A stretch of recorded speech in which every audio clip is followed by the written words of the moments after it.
मैं Imtiaz Ahmed YouTube channel ITZ English में आपका स्वागत करता हूं। आज मैं एक और सीरीज शुरू कर रहा हूं जिसे हम लोग फॉर्म्स ऑफ सब्जेक्ट के नाम से जानेंगे। इस सीरीज के अंतर्गत मैं उन एलिमेंट्स के बारे में डिस्कशन करूंगा जो हमारे एक सब्जेक्ट की रचना करते हैं। जैसा कि आप सबको पता है कि हमारा जो सेंटेंस होता है उसकी बेसिक जो फाउंडेशन होती है वो सब्जेक्ट, वर्ब, ऑब्जेक्ट और कॉम्प्लीमेंट के आधार पर होता है। तो मैं ये कोशिश करूंगा कि हमारे सेंटेंस में जो सब्जेक्ट बनते हैं वो किस प्रकार के एलिमेंट से बनते हैं, यानी कि हमारी ये सीरीज किस पर आधारित होगी, तो कॉम्बिनेशन ऑफ सब्जेक्ट पर होगी। यानी कि यहां हम लोग देखेंगे कि हमारा एक सब्जेक्ट किन एलिमेंट से बनता है। ठीक है, तो मैं ये बताऊं कि एलिमेंट्स ऑफ सब्जेक्ट क्या होते हैं। एलिमेंट्स ऑफ सब्जेक्ट, आप ये समझ लो कि ग्रामेटिकली जितने तरह के एलिमेंट्स हमारे सब्जेक्ट बनते हैं मैंने उनको यहां रख दिया है। जैसे आपका हर एक नाउन सब्जेक्ट बनता है, प्रोनाउन सब्जेक्ट बनता है, द प्लस एडजेक्टिव सब्जेक्ट बनता है, देयर सब्जेक्ट होता है, इट ये भी सब्जेक्ट बनता है, इन्फिनेटिव का मतलब कि 2 प्लस V1 ये हमारा सब्जेक्ट बनता है, जेरंड यानी कि verb plus ING as a noun ये हमारा सब्जेक्ट होता है, और अंतिम जो एलिमेंट है वह हमारा फ्रेज या फिर क्लाउज सब्जेक्ट बनता है। इतने तरह के एलिमेंट्स हमारे सब्जेक्ट बनते हैं, आप काउंट कर सकते हो। नाउन सब्जेक्ट बनता है, प्रोनाउन बनता है, the plus adjective, there, it, infinitive, gerund और फ्रेज और क्लाउज। इतने तरह के एलिमेंट्स आपके सेंटेंस के सब्जेक्ट बना करते हैं। अब आज की इस पीरियड में मैं कुछ एक नाउन्स को सब्जेक्ट बनाऊंगा। जी हाँ, आज हम लोग जानेंगे कि कोई एक नाउन किस प्रकार से सब्जेक्ट बनता है। अगर सब्जेक्ट बनता है तो क्या कंडीशन होती है, यानी कि आज की पीरियड हमारी नाउन पर आधारित रहेगी। ठीक है, नाउन को सब्जेक्ट बनाने से पहले ये जरूरी है कि हम नाउन के बारे में थोड़ा सा ज्ञान रख लें। जैसे नाउन किसको कहोगे आप? मैंने पार्ट्स ऑफ स्पीच के अंतर्गत नाउन के बारे में बताया, फिर भी बता देता हूं कि नाउन का मतलब होता है एनी नेम। एनी नेम यानी कि किसी भी नाम को आप नाउन कहते हो। अब प्रश्न बनता है कि नेम यानी कि नाम, नाम किसको कहते हैं? जब ये पता चले कि फला नाम है और नाम ही नाउन होता है तब ना हम नाउन समझेंगे। तो नाम वह होता है जिसका एक फिगर हो, एक इमेज हो, या जिसको ईश्वर ने बनाया हो, जो क्रिएशन ऑफ गॉड हो। ठीक है, या जिसको हम देख सकते हो या फिर जिसको हम एहसास करते हो। 2-4 तरह से आप समझ सकते हो। ईश्वर की हर एक रचना नाम होती है, जिसको हम नजर से देखें या फिर एहसास करें, अनुभव करें, वह नाम होती है, या जिसका एक इमेज हो। ठीक है, वह आपका नाम होता है। और मैंने बताया है कि नाम ही नाम होता है। आप कहते हो कि किसी भी नाम को नाउन कहते हैं। ठीक है, अब ये जो नाउन है आपका, इसका क्लासिफिकेशन दो तरह से किया गया है। एक एंशिएंट क्लासिफिकेशन, एंशिएंट, और दूसरा हुआ है मॉडर्न। थोड़ा सा आप पलट के समझ लो इसको। नाउन का जो वर्गीकरण किया गया है वो दो तरह से, एक एंशिएंट क्लासिफिकेशन ऑफ नाउन, इसमें प्राचीन विचारकों ने नाउन को 5 भागों में बांटा है। मॉडर्न क्लासिफिकेशन में नाउन को खास तौर से 2 कैटेगरी में किया गया है, काउंटेबल, अनकाउंटेबल, है ना। तो एंशिएंट क्लासिफिकेशन ऑफ नाउन के अंदर आपके नाउन जो होते हैं वो मूल रूप से 5 तरह के हो जाते हैं। पहला होता है प्रॉपर नाउन, दूसरा common noun, collective noun, material noun, abstract noun. समझने के लिए मैंने सारे नाउन्स को आपके सामने रख दिया है। अभी मैंने बताया कि प्राचीन विचारकों के अनुसार नाउन को 5 भागों में बांटा गया है ना। पहला होता है क्या, नाउन। और जैसा कि आप पता है आपको कि आज का जो हमारा टॉपिक है, इसमें हम लोग सब्जेक्ट की कॉम्बिनेशन कर रहे हैं, सब्जेक्ट को बना रहे हैं, और बनाने के क्रम में मैं प्रत्येक नाउन को proper, common, collective, material, abstract, प्रत्येक नाउन को एक एक करके सब्जेक्ट बनाऊंगा, और फिर हम लोग देखेंगे कि जब प्रॉपर नाउन सब्जेक्ट बनता है तो क्या कंडीशन होती है, कॉमन होता है तब क्या होता है, वगैरह वगैरह। ठीक है, तो आज हम लोग फिर बनाएंगे किसको, प्रॉपर नाउन को। प्रॉपर नाउन को सब्जेक्ट बनाने से पहले प्रॉपर नाउन को आप डिफाइन करो। नेम का मतलब नाम, और नाम कैसा है, प्रॉपर है। प्रॉपर का मतलब होता है विशेष, खास, यानी कि particular name,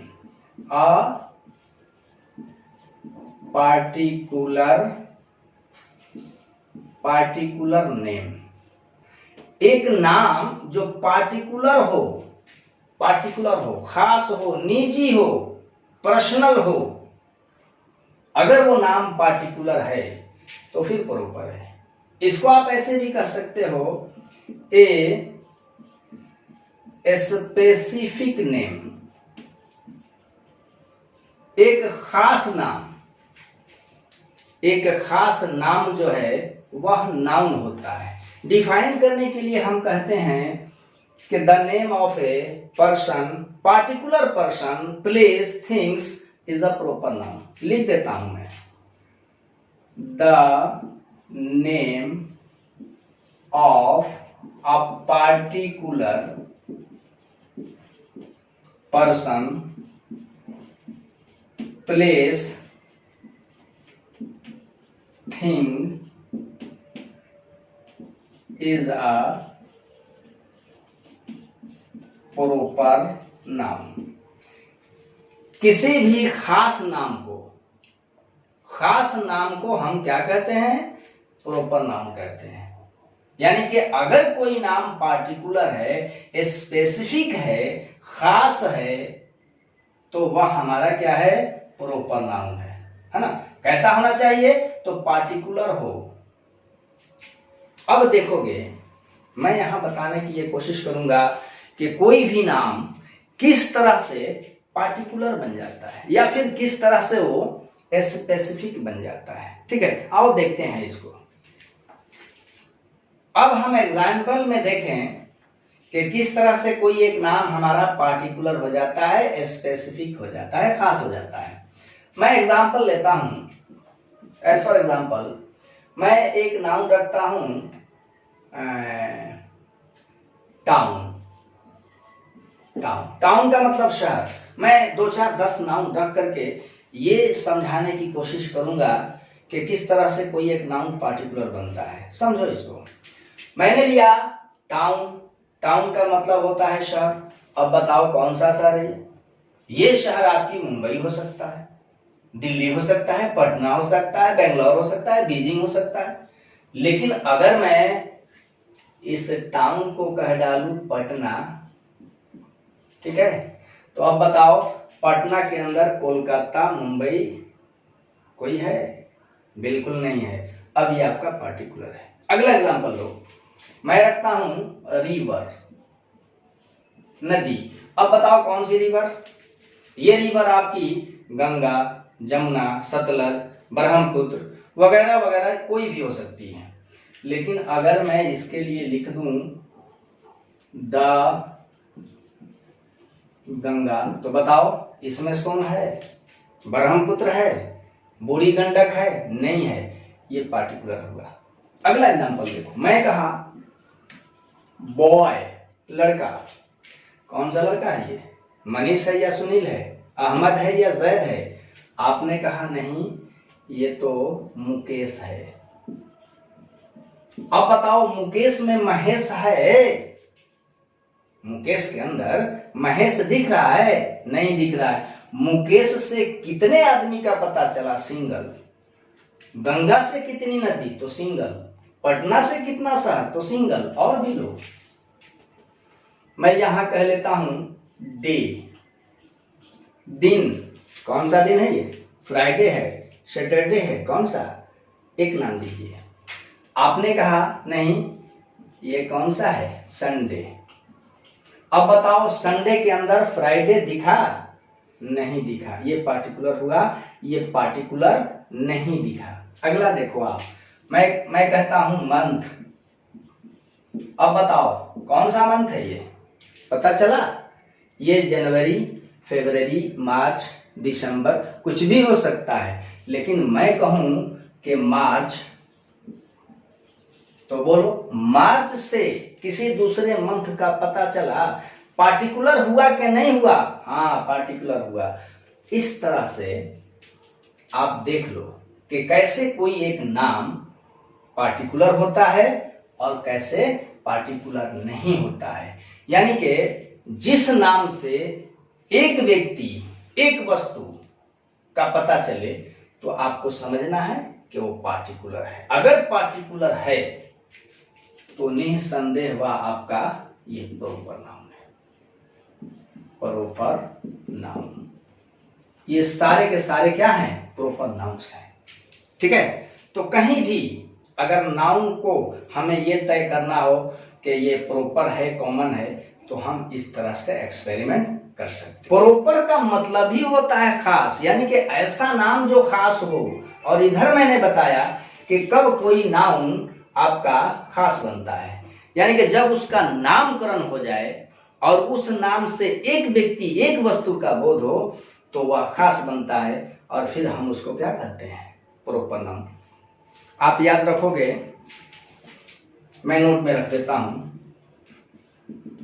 A proper noun is always singular। एक प्रॉपर नाउन हमेशा हमेशा सिंगुलर होता है बेसिकली, लेकिन कभी कभी हम इसका यूज प्लूरल नाउन की तरह कर लेते हैं। लेकिन आपको ये तय करके चलना है कि हमारा एक प्रॉपर नाउन हमेशा हमेशा क्या होता है? तो सिंगुलर होता है। ठीक है, सिंगुलर होता है। अब मैं अपने इस प्रॉपर नाउन को सब्जेक्ट बना करके आपके सामने रखूंगा। प्रॉपर नाउन का इंट्रोडक्शन लेने के बाद आओ हम अपने प्रॉपर नाउन को सेंटेंस के अंदर सब्जेक्ट के रूप में पिरो देते हैं। आओ देखो, पहला एज फॉर एग्जांपल मैं एक सेंटेंस रखता हूं, भारत एक कृषि प्रधान देश है। भारत कैसा देश है? कृषि प्रधान देश है। अब आप इस सेंटेंस को एनालाइज करो, है ना। तो भारत आपका सब्जेक्ट है वर्ब है, और एक कृषि प्रधान देश ये आपका कॉम्प्लीमेंट है। ठीक है, अब आप देखो कि भारत जो सब्जेक्ट बना है क्या भारत से पाकिस्तान, चाइना, अफगानिस्तान वगैरह का पता हो रहा है? नहीं हो रहा है। एक सिंगल राष्ट्र भारत का पता चल रहा है, यानी कि ये हमारा क्या है, प्रॉपर नाउन है। और मैंने बताया है कि एक प्रॉपर नाउन हमेशा सिंगुलर होता है। एक बात मैं और बताऊं, इसको ट्रांसलेट करने से पहले थोड़ा सा हम दी के बारे में, आर्टिकल दी के बारे में सीख लें। दी को जैसा कि आप सबको पता होना चाहिए, और नहीं है तो आप इसको समेटो कि दी को हम लोग डिफिनिट आर्टिकल कहते हैं। डिफिनिट आर्टिकल, ठीक है। मैं आर्टिकल के चैप्टर में इसको डिटेल्स के साथ आपको समझाऊंगा। अभी थोड़ी सी इसका ज्ञान लेना हमें जरूरी है, ताकि हम इसका प्रॉपर नाउन के अंदर यूज करें या फिर यूज से बचें। कब बचना है, कब यूज करना है, यही सीखना है। अब दी को डिफिनिट आर्टिकल कहा गया है, और आप ये भी रख लो कि ए और एन को इनडिफिनिट आर्टिकल कहा गया है। इनडिफिनिट आर्टिकल, इनका फंक्शन है ए एन का, कि ए एन जिस नाउन के साथ आते हैं, है ना, ए एन जिस नाउन के साथ आते हैं उसको अनिश्चित बना देते हैं, इनडिफिनिट बना देते हैं, है ना। लेकिन दी जिस नाउन के साथ लगती है उसको डिफिनिट बना देती है, निश्चित बना देती है। तो अब हमें देखना है कि कब कोई नाउन डिफिनिट अर्थ में यूज किया गया है और कब उसको हमने इनडिफिनिट सेंस में यूज किया है। जैसे एग्जांपल रख लो, मैं रख लेता हूं कि चाय गर्म थी। चाय गर्म थी। एक रख लेता हूं कि चाय गर्म होती है। अब चाय यहां पर आपका मटेरियल नाउन है, और मटेरियल नाउन सिंगुलर फॉर्म में होता है। अब आप समझो कि इन दोनों में किसको डिफिनिट बनाया गया है और किसको इनडिफिनिट बनाया गया है।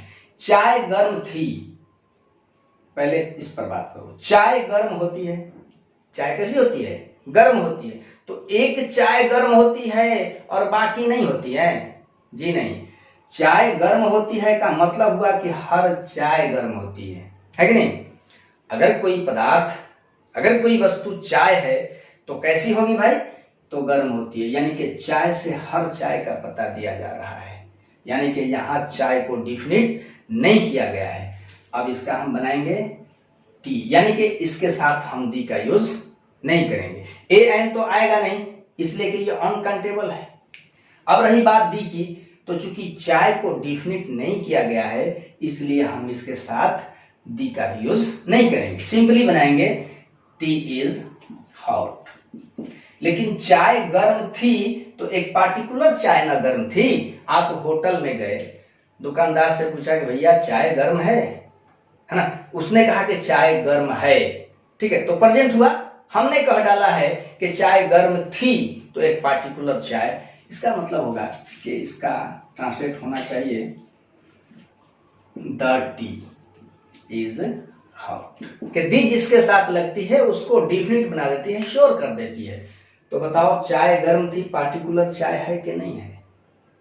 अगर चाय की अंग्रेजी तुम टी लिखोगे तो ये पार्टिकुलर नहीं होगी। अब हम किसका सहारा लेंगे, तो डी का सहारा लेंगे। टी के साथ में डी लेंगे, है ना। डी लेने से क्या होगा कि ये जो चाय बनेगी द टी पार्टिकुलर हो जाएगी, यानी कि इस कंडीशन में दी का प्रयोग होता है। आपने क्या सीखा, मुझे बताना है कि दी जिस नाउन के साथ लगती है उसको पार्टिकुलर बना देती है। दी क्लियर हुआ। अब रही बात कि मैं जब प्रॉपर नाउन को सब्जेक्ट बना रहा हूं तो फिर दी का मामला क्या है। तो इसमें क्या होता है कि कुछ एक प्रॉपर नाउन्स ऐसे हैं जो अपने साथ दी लेते हैं और कुछ नहीं लेते हैं। नहीं लेते हैं तो क्यों, लेते हैं तो क्यों, इस बिंदु पर भी हम बात करेंगे। आओ बना लें। भारत एक कृषि प्रधान देश है। अब बताओ भारत डिफिनिट है कि नहीं है। कहीं भारत के अंदर श्रीलंका दिखा, नहीं दिखा, अर्थात द इंडिया नहीं होना चाहिए, इसलिए कि इंडिया अपने आप में ये पार्टिकुलर है, पार्टिकुलर बनने के लिए इसको दी की जरूरत नहीं है। और उधर बच्चों को बताया जाता है कि जगह के नाम के साथ आर्टिकल का प्रयोग नहीं होता है। रीजन समझ में आया? क्योंकि जगह का नाम जो होता है पार्टिकुलर होता है, उसमें इस प्रकार से दी के प्रयोग करने की जरूरत नहीं होती है। हम बना डालेंगे India is an agricultural country. आपका सब्जेक्ट सिंगुलर है, वर्ब क्या है? सिंगुलर है। अगला एग्जांपल देखो, गंगा एक महान नदी है। अब आप देखो, मैंने अभी बताया कि कुछ एक प्रॉपर नाउन अपने साथ दी रखते हैं और कुछ नहीं रखते हैं। मैंने आपको इशारा किया कि ये समझना है कि कब कोई एक प्रॉपर नाउन दी लेगा और कब नहीं लेगा। तो मैंने यहाँ शो किया, आपको दर्शाया कि इंडिया के साथ में दी लगाने की जरूरत नहीं है। लेकिन गंगा एक महान नदी है, तो गंगा भी तो पार्टिकुलर है। तो देखने में तो गंगा पार्टिकुलर है, लेकिन पार्टिकुलर है नहीं। मैं बताऊं कैसे पार्टिकुलर नहीं है। एक्चुअल में गंगा जो है सिंगल रिवर नहीं है, बल्कि उत्तर भारत की जितनी बड़ी छोटी नदियां हैं सब की सब गंगा में उतर जाती हैं। यानी कि गंगा सिंगल रिवर नहीं, बल्कि ये यूनियन ऑफ रिवर्स है।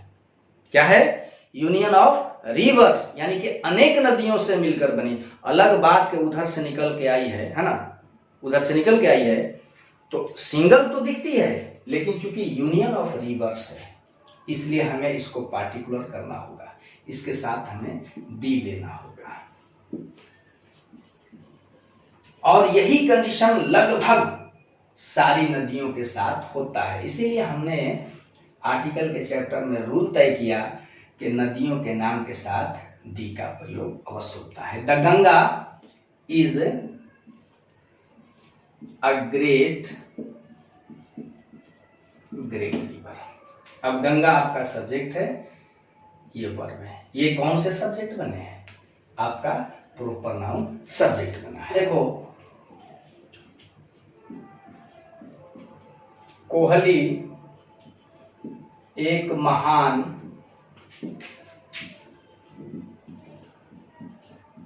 क्रिकेटर है, महान क्रिकेटर है। ठीक है, कोहली।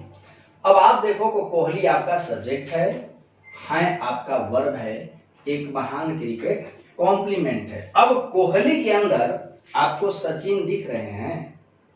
दिख रहे हैं? नहीं दिख रहे हैं। पार्टिकुलर हुआ कि नहीं हुआ? एक सिंगल व्यक्ति का पता चल रहा है, पार्टिकुलर है ये। अब इसको हमें दी रख करके पार्टिकुलर करने की जरूरत नहीं है। हम सीधे सीधे बनाएंगे Kohli is a great cricketer. आपका ये प्रॉपर नाउन क्या बना है? सब्जेक्ट बना है, वर्ब कॉम्प्लीमेंट। अंतिम एग्जांपल देख लो आप। मार्च वर्ष का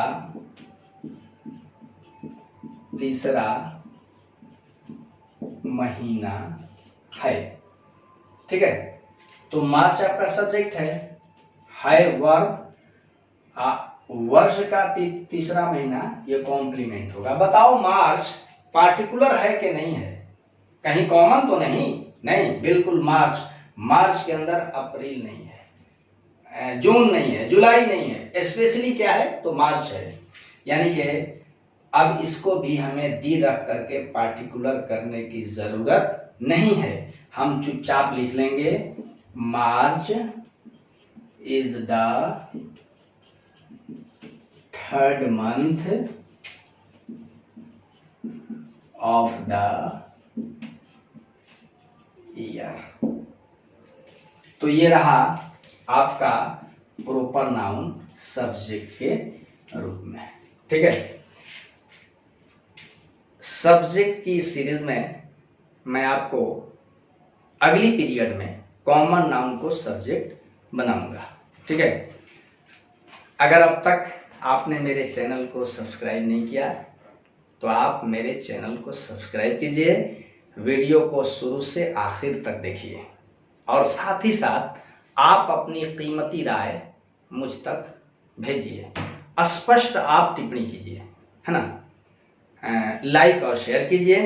आपकी शेयर हमें हमारे लिए बूस्टर होती है, एनर्जी मिलती है ना, और उस एनर्जी से मैं आपके लिए कुछ करता रहता हूँ।